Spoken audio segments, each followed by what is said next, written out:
नमस्कार, आप देख रहे हैं न्यूज़ फॉर नेशन और मैं हूं सांत्वना आपके साथ। बाहुबली नेता और पूर्व सांसद आनंद मोहन 15 दिनों के पैरोल पर बाहर थे, जहां उन्होंने अपनी बेटी सुरभि आनंद की सगाई करवाई, जिसके बाद अपनी पत्नी लवली आनंद का बर्थडे मनाया और आखिर में अपने बेटे और आरजेडी विधायक चेतन आनंद का जन्मदिन भी मनाया। ये 15 दिन आनंद मोहन के लिए बेहद खास रहे। जहां उनसे जब बातचीत हमारे चैनल के संवाददाता ने की तो उन्होंने बताया कि ये 15 दिन के हर एक पल को उन्होंने भरपूर जिया है।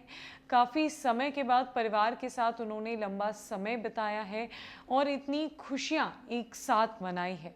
मौका चेतन आनंद के बर्थडे का था और वो आखिरी दिन था जब चेतन आनंद पैरोल पर जो है वो बाहर थे, यानी कि उनके पैरोल का आखिरी दिन था। उसके अगले दिन उन्हें जेल जाना था वापस। और चेतन आनंद के बर्थडे सेलिब्रेशन का जो कार्यक्रम है उनके घर पर ही आयोजित किया गया था और इस बर्थडे स्पेशल कार्यक्रम में चेतन आनंद ने अपने पिता आनंद मोहन के लिए एक बेहद ही खूबसूरत गाना गाया, जिसे सुनकर हर कोई वहाँ भावुक हो उठा। हर किसी के चेहरे पर मुस्कान आ गई।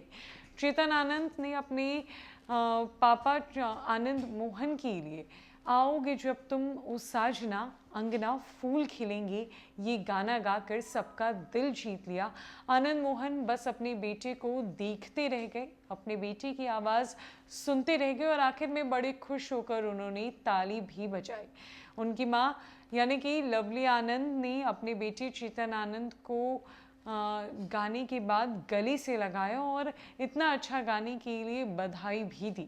हम आपको चेतन आनंद का वो गाना सुनवाएंगे जो उन्होंने बड़े ही प्यार से सबके सामने अपने पापा आनंद मोहन के लिए गाया और ये बताने और जताने की कोशिश की कि आप जब वापस आएंगे तभी आंगन में दोबारा फूल खिल सकेंगे। आपके आंगन आने से हमारा घर, हमारा आंगन गुलजार हो जाता है, फूल खिल जाते हैं। तो पहले आप चेतन आनंद के इस गाने को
तो जैसा कि आपने इस गाने को सुना, चेतन आनंद बेहद खुश नजर आ रहे थे। मौका उनके बर्थडे का था जहां पूरा परिवार एक साथ था।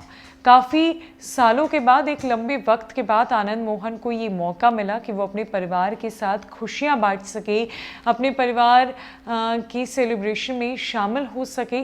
आनंद मोहन वापस जेल जा चुके हैं। 15 दिनों के लिए वो पैरोल पर बाहर थे, जहां वो सहरसा जेल में डीएम कृष्णैया हत्याकांड में कई सालों से सजाए याफ्ता हैं। उनकी रिहाई की मांग की जा रही है, ऐसा भी कहा जाता है। ये नारे भी लगाए जाते हैं कि जेल का ताला टूटेगा, आनंद मोहन छूटेगा।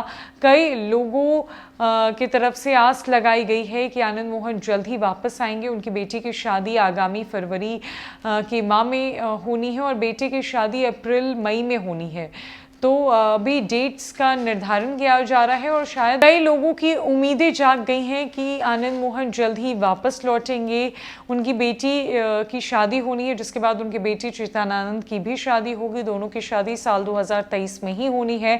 ऐसा माना जा रहा है कि उस वक्त चेतन आनंद और सुरभि आनंद की शादी में आनंद मोहन वापस आएंगे और उनकी रिहाई की जो मांग है वो जोर शोर से अब शुरू हो चुकी है। मौका चेतन आनंद के बर्थडे का था, जहां कई लोग आए हुए थे। आनंद मोहन अपनी वाइफ लवली आनंद के साथ बैठकर अपने बेटे के गाने को सुन रहे थे और बेहद भावुक नजर आए, वो इमोशनल नजर आए, जहां उन्होंने ये कहा भी कि हर एक पल को उन्होंने भरपूर जिया है। वापस वो सहरसा जेल जा चुके हैं, कई सारी यादों के साथ, कई खूबसूरत पलों के साथ, अपने परिवार के साथ बिताए हुए एक लंबे वक्त के साथ। और अब देखना यह है कि आनंद मोहन वापस कब आते हैं। फिलहाल के लिए इस अपडेट में इतना ही। न कई खबरों के लिए हमारे साथ बने रहे न्यूज़ फॉर नेशन में। नमस्कार।